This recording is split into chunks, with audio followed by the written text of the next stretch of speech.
Hi everyone.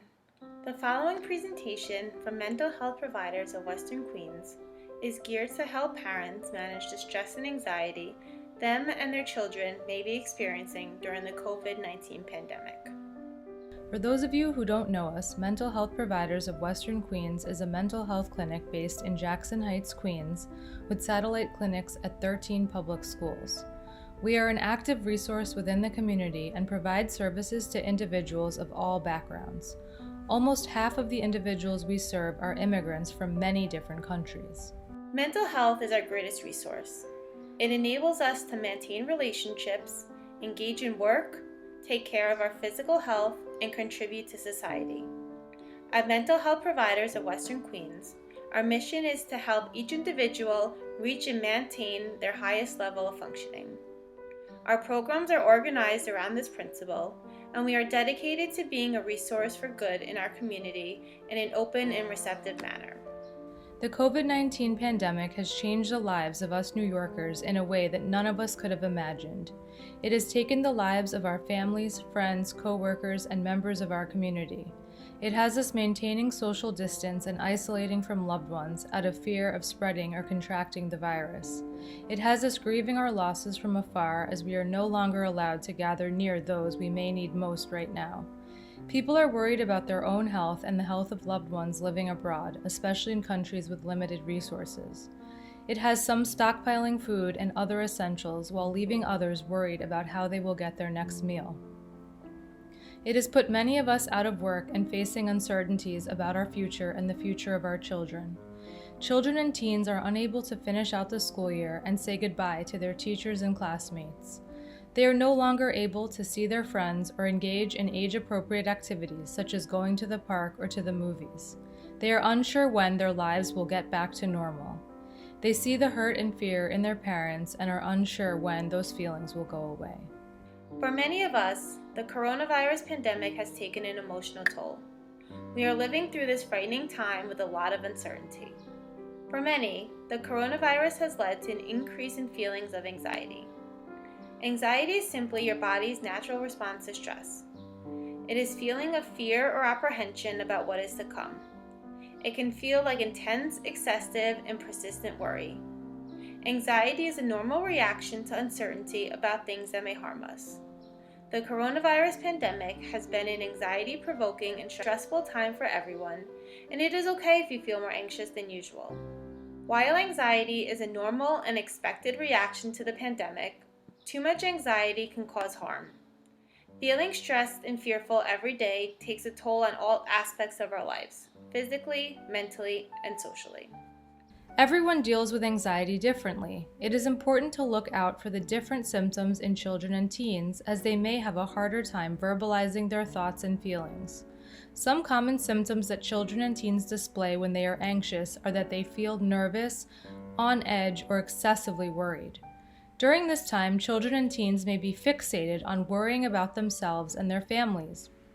They may worry that someone in the family will contract the virus, even though all family members are practicing social distancing and proper hygiene. They may be worried about family members losing their jobs and the hardships that come with it. They may have a hard time separating from their parents, and despite having their own bed or room, would rather be near their parents as much as possible. Some may have trouble falling or staying asleep. They may cry or act scared and refuse to talk or do things. They may be overly worried about their grades during this time of remote learning. Other children may have a hard time focusing on their assignments and activities and hobbies they used to enjoy. Other children may excessively watch the news and become obsessed with the daily statistics. Anxiety can also cause the opposite reaction in some, and they may deny or refuse to believe that the situation is serious. They may try and go outside without proper protocol. Anxiety can affect the body as well. Children and teens may feel shaky, jittery, or short of breath. They may feel constant butterflies in their stomach, a hot face, clammy hands, dry mouth, or a racing heart. Other children may have headaches or muscle tension. As mentioned, it is completely normal for you and your child to feel more anxious during this time. But there are ways, as we will dive into next, to help manage those feelings of anxiety in yourself and in your child. An important key to managing feelings of anxiety that may be occurring to you or your children is to acknowledge the reaction that your mind and body are having. By accepting that we are experiencing anxious feelings because of our current situation, we can move on to the process of identifying what exactly about it all is causing these feelings to become controlling. We can also work on identifying what techniques or activities we can conduct to help reduce these negative feelings. One of the main techniques that mental health providers encourage clients to explore and utilize to manage their anxiety is to incorporate self-care activities into their daily routines. Activities such as exercising, meditating, cooking your own meals, taking care of your body's needs, cleaning or organizing your space, or even starting new hobbies can all be forms of self-care. These activities can give you a sense of control over yourself, and they benefit your well-being in the long run.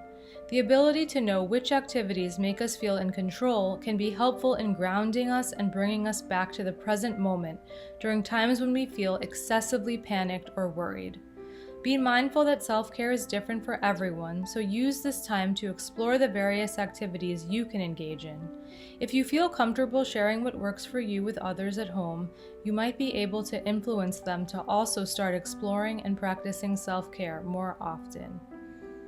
Mindful distraction activities are also helpful for grounding us and providing time for us to reflect on our own personal growth through this pandemic and for practicing gratitude and positive thinking. Basic mindful distractions are activities that one engages in to fuel their mind with new, positive, and healthy information. Reading books, listening to podcasts or audiobooks, reading interesting articles on topics you enjoy, and watching documentaries are all ways to distract yourself while also expanding your knowledge on different topics. Moving on to reflecting on our own personal growth can be a useful technique to reduce anxiety during the coronavirus pandemic, as it can help us to recognize our strengths and start developing a plan of action on how to best move forward with the changes this pandemic will leave behind. Thinking about what we have been able to accomplish and what we wish to accomplish allows us to start considering what would be the best way to achieve these new personal goals. Feeling any amount of gratitude, whether large or small, is essential right now. Thinking positively can help us look forward to better times and can prevent us from moving towards feelings of hopelessness, listlessness, and sadness that could impact our ability to adapt to the changes that are coming our way. Given that our young children might also be struggling with their own anxiety and might not be able to engage in the techniques above because of their age, we recommend creative activities as a form of managing their anxiety. Creative time is essential for our little ones. Creating artwork with crayons and markers can help them express their worries, draw the people, places, and animals they love, and create a book of memories. If you have crafting supplies, make sure to use them with your kids during this time to make costumes, hand puppets, photo props, and even their own personalized face mask. You will be surprised how much kids can express themselves through arts and crafts, and their ability to do this provides parents the opportunity to better understand their young children during these challenging times. The coronavirus pandemic has forced parents to take on more responsibilities than it is possible for anyone to have grappled with. Parenting, teaching, and for many, that means learning how to navigate online schooling, working from home, and simultaneously caring for loved ones that may have fallen ill.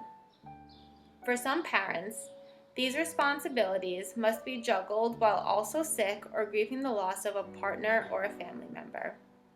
As you navigate these uncharted territories, it is important that you keep this bigger picture in perspective. It is impossible to handle all of these things at once. What are some things you can do as a parent to make this time more manageable for yourself and your child? The first is to focus on the things you can control. It is easy these days to have the news on non-stop and get lost in a spiral of depressing news articles that increase your anxiety and stress level. While you cannot control what is happening with coronavirus, you can control how much news you are taking in about it. If you feel yourself becoming more anxious after watching or reading news, take the rest of the day off. You can control how much you are inundated with media, so make sure you are also making time to listen to music, watch a favorite show or movie, or catch up with a loved one on the phone. You can also control what you put into your body. If stress makes you grab junk food, try to incorporate fruits, vegetables, and lean meats into your diet and limit sugary foods and a lot of caffeine. Sugar and caffeine increase anxiety and will definitely make you feel worse. The second thing you can focus on is using this time to improve the way you communicate with your child.